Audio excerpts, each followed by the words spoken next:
प्राचीन संस्कृत ग्रंथांमध्ये पाण्याला अमृत म्हटले आहे.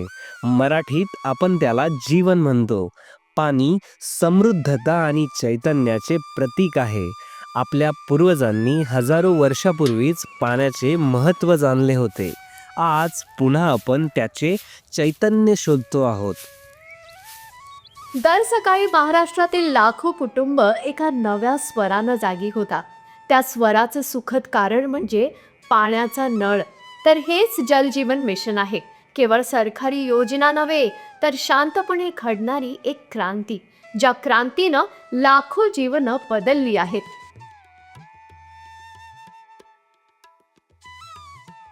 15 ऑगस्ट 2019 रोजी जलजीवन मिशन सुरू झालं. तेव्हा आकडे अत्यंत भयानक सत्य सांगत होते. भारतातील केवळ 17% ग्रामीण घरापर्यंत नळाद्वारे पाणी पोहोचत होते. महाराष्ट्रात ही संख्या फक्त 18% होती. कुटुंबे काही हंडाभर पाण्यासाठी मैलोन मैल चालत होती. स्त्रिया रोजच्या रोज पाण्याच्या शोधात तासनतास खर्च करत होत्या. मुलांच्या हातात पुस्तकाऐवजी पाण्याचे हंडे असायचे आणि पाण्याच्या शोधात निघून गेलेल्या वेळेमुळे स्वप्न कोमेजून जायची. आज मात्र ही कहाणी बदलली आहे. भारतभर 15.6 कोटींपेक्षा जास्त ग्रामीण घरांना म्हणजे 80%हून अधिक लोकांना त्याच्या घरात शुद्ध पिण्याचं पाणी मिळायला लागलंय. महाराष्ट्रात जवळपास 1.32 कोटी ग्रामीण कुटुंब म्हणजे सुमारे 90% लोक या नव्या विकासाचा भाग आहेत. हे आकडे केवळ संख्या नाहीत, तर प्रत्येक आकड्यामागे एक घर आहे, एक कथा आहे. आपण फक्त पाईप टाकत नाही, तर आपण नव्या महाराष्ट्राचा पाया रचतो आहोत. हे आकडे परिवर्तनाची व्याप्ती दाखवतात, पण खरी गोष्ट त्याहून मनाला भिडणारी आहे. पूर्वीपासून महाराष्ट्रात पाणी फक्त जगण्यासाठी नव्हतं, ते शुद्धतेचं आणि पवित्रतेचं रूप होतं.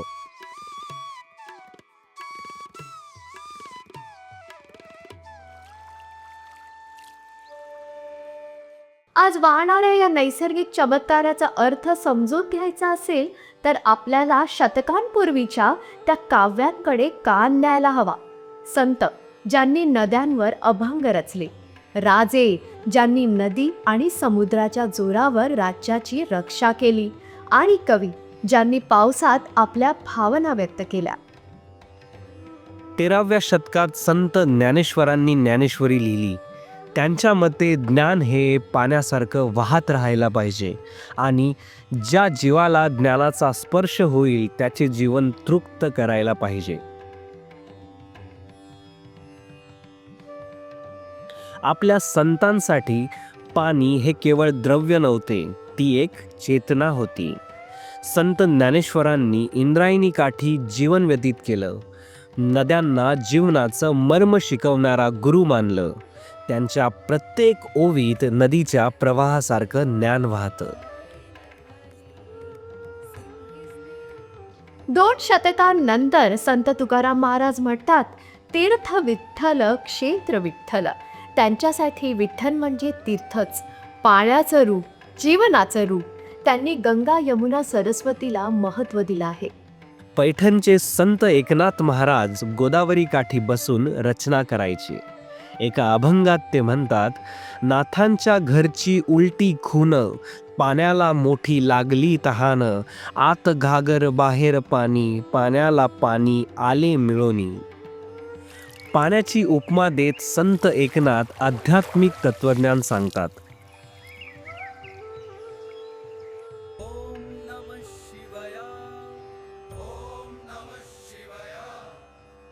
गोदावरीच्या घाटावर आरती करताना भक्तांच्या डोळ्यांमध्ये निर्मळ भक्ती दिसते. आज गावोगावी तीच भक्ती आणि निष्ठा जलजीवन मिशनबद्दल लोकांच्या मनात आहे. जणू आपल्या पूर्वजांच्या प्रार्थना या पाईपलाईनमधून वाहत आहेत. आपल्या संतांसाठी पाणी ही एक वस्तू नव्हती, ते शाश्वत, शुद्ध आणि जीवनदायी दिव्यत्व होतं. आज जलजीवन मिशनच्या नळांमधून जेव्हा पाणी वाहतं तेव्हा त्या प्रत्येक थेंबात त्या पवित्र ओव्यांचा प्रतिध्वनी ऐकू येतो.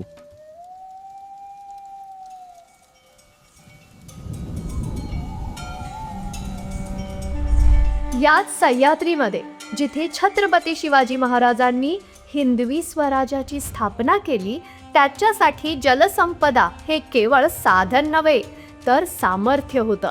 पाणी म्हणजे जणू सुरक्षित जीवनाचा आधार होतं. छत्रपती शिवाजी महाराजांना माहीत होतं, ज्या राज्यामध्ये पाण्याची सुरक्षा नाही त्या राज्याचं अस्तित्व टिकणार नाही. म्हणून प्रत्येक किल्ल्यावर त्यांनी जलस्रोतांची व्यवस्था केली. अगदी सागरी किल्ल्यांवर सुद्धा गोड्या पाण्याच्या विहिरी आहेत. शिवाजी महाराज केवळ योद्धा नव्हते तर जाणता राजा होते. ते जलशास्त्राचेही अद्भुत अभियंते होते. रायगड, प्रतापगड, सिंहगड, सिंधुदुर्ग अशा प्रत्येक किल्ल्यावर अनेक जलसाठे, तळी आणि कुंड बांधलेली दिसतात. ती योगायोगाने नाहीत, हे त्यांच्या दूरदृष्टीचं उदाहरण होतं. वेढ्याच्या काळात जेव्हा शत्रू किल्ल्याभोवती महिने तळ ठोकून बसायचे, तेव्हा ह्याच जलसाठ्यांनी स्वराज्य जिवंत ठेवलं. त्या काळच्या शाहिरांनीही पाण्याचे महत्त्व आपल्या काव्यातून सांगितले होते.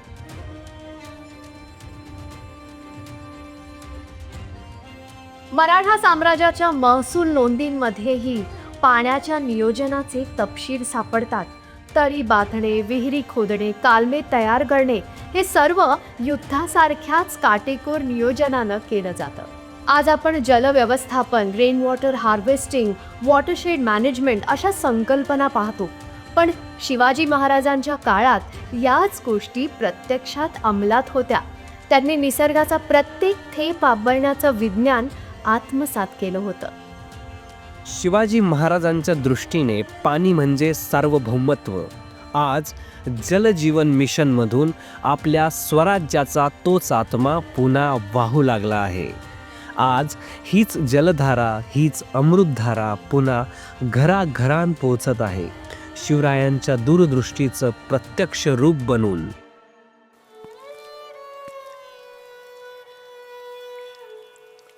महाराष्ट्राच्या कवींनी पाण्याला अनेक भावना दिल्या आहेत. कधी कोमल, कधी प्रखर, तर कधी आनंदी.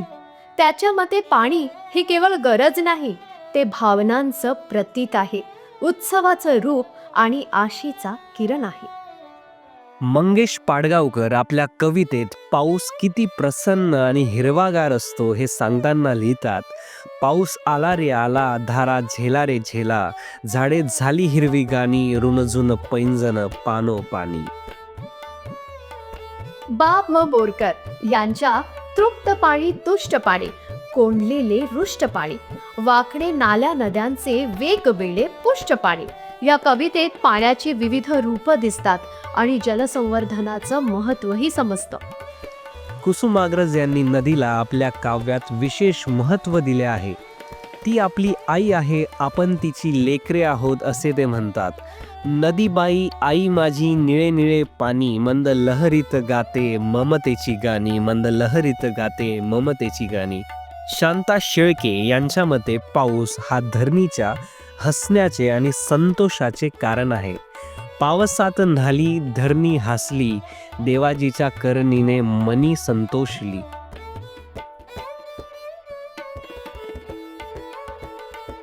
बहिणाबाई चौधरी या खानदेशातील कवयित्री. त्यांचं गावातील जीवन शेतावर आधारलेलं होतं. त्याच्या कवितेत पावसातील दृश्य त्यांनी अचूकतेने टिपली आहेत. आला पाऊस पाऊस आता सरीवर सरी, शेत शिवार भिजले, नदी नाले गेले भरी.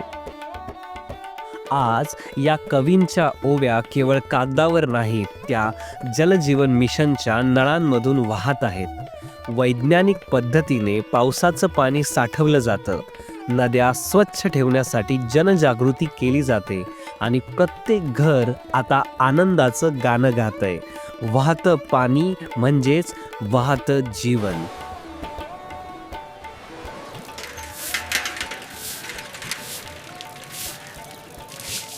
जलजीवन मिशननं अनेक गावे समृद्ध केली आहेत.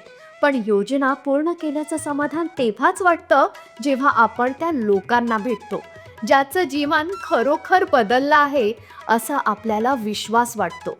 महाराष्ट्रातील गावांसाठी जलजीवन मिशन ही फक्त एक योजना नाही, ही दुःखांपासून खरी मुक्ती आहे. 30 वर्ष इथले लोक दर सकाळी 4ला उठून पाणी आणायला विहिरीकडे जात होते. अंधारात दिवसाची सुरुवात होत असे. हातात हंडा आणि डोळ्यात आशा. आज त्या गावातील मुले घरीच नळावर पाणी वापरताना दिसतात आणि शाळेला जातात. यालाच खरी प्रगती म्हणतात.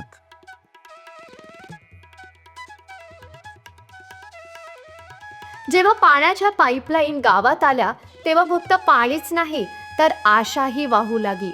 स्वप्न सत्यात उतरताना दिसू लागली. तरुणांनी शहरांकडे होणारे स्थलांतर थांबवले. स्त्रिया आता स्वतःचे लघु उद्योग चालवू लागल्या. त्याच्या बचतीतून स्वावलंबन उदयास आलं. विश्वसनीय पाणी पुरवठ्याचे परिणाम केवळ तहान भागवणारे नाहीत, ते शिक्षण, आरोग्य आणि सक्षमीकरण घडवणारे आहेत. मुलं पाणी आणण्यासाठी शाळा चुकवत नाहीत. आता हजेरी 100% आहे. मुलं स्वच्छ येतात आणि अभ्यासावर लक्ष देतात. पाणी त्यांच्या क्षमतेची दारं उघडतंय. स्वच्छ पाण्यामुळे आरोग्य सुधारलं आहे आणि स्त्रियांना मिळालेल्या वेळेमुळे त्यांची प्रगती झाली आहे. अशुद्ध पाण्यामुळे होणारे आजार जवळपास संपले. आतड्यांचे विकार, टायफॉइड, कॉलरा आता नगण्य आहेत.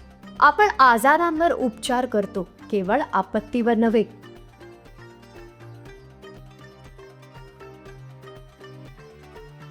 सर्वात मोठा बदल तर मानसिकतेत दिसून येत आहे. प्रत्येकाला विश्वास आहे, निश्चिंतता आहे. कुणालाही भीती नाही की विहीर कोरडी पडेल. आता आत्मविश्वास आहे की पाणी नेहमीच घरात येईल. या कार्यक्रमाचं यश केवळ पाईपलाईनमध्ये नाही तर जनसहभागात आहे. गावागावात महिलांच्या नेतृत्वाखाली स्थापन झालेल्या ग्राम जल व स्वच्छता समित्या पाण्याची गुणवत्ता तपासतात, देखभाल करतात आणि जबाबदारी स्वीकारतात. जलजीवन मिशनचे अधिकारी दर महिन्याला पाण्याचे नमुने तपासतात. संपूर्ण प्रणाली व्यवस्थित चालावी याची काळजी घेतली जाते. ही केवळ सरकारची नव्हे, लोकांची मालमत्ता आहे आणि भवितव्य याच्यावर अवलंबून आहे. दुष्काळग्रस्त मराठवाड्यात जिथे कधी काळी आत्महत्यांच्या बातम्या येत, तिथे आज जलसुरक्षेमुळे नव्या यशाची कथा लिहिली जात आहे. पाण्याच्या सुरक्षिततेमुळे शेतीला सुरक्षा मिळाली. आता शेती नियोजनबद्ध झाली आहे. पूर्वी सर्व काही नशिबावर आणि पावसावर अवलंबून होतं. आता पाणी ही आजची आणि उद्याची आशा आहे.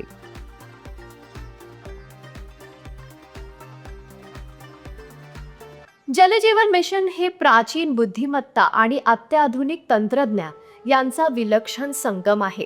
प्रत्येक पाण्याचा थेंब उत्तम पद्धतीच्या तपासण्यातून तपासला जातो.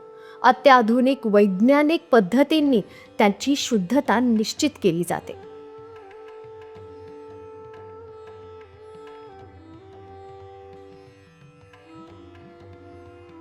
जलजीवन मिशनचे अधिकारी पाण्याची गुणवत्ता रिअल टाईममध्ये पाहण्यासाठी IoT सेन्सरचा वापर करतात.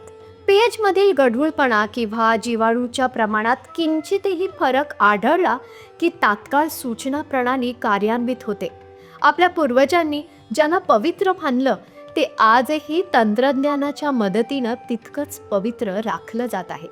उपग्रह नकाशे पाईपलाईनच्या मार्गदर्शनासाठी वापरले जातात. भौगोलिक माहिती प्रणाली GIS पुरवठा नेटवर्कचं नियोजन अचूक बनवतात. काटेकोर निरीक्षणामुळे हजारो गावांमधील पाण्याच्या गुणवत्तेवर 24 तास लक्ष ठेवणं शक्य झालं आहे. सौर ऊर्जेवर चालणाऱ्या प्रणालींमुळे टिकाव आणि स्वावलंबन साध्य होते.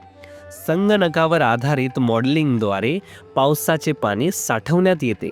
प्रत्येक थेंबाचा अधिकतम उपयोग सुनिश्चित करता येतो. अशा रीतीने पारंपरिक ज्ञान आणि आधुनिक कार्यक्षमता हातात हात घालून एक नवं जलयुग निर्माण करत आहे.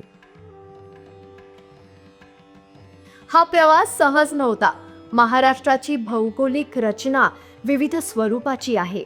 कोकणचा किनारा, दख्खनचे पठार, सह्याद्रीची डोंगर रांग आणि विदर्भाचे विशाल मैदान. प्रत्येक ठिकाणी वेगवेगळ्या प्रकारच्या उपाययोजनांची गरज होती. Hold it, hold it. Move it left, slowly. Lower down now.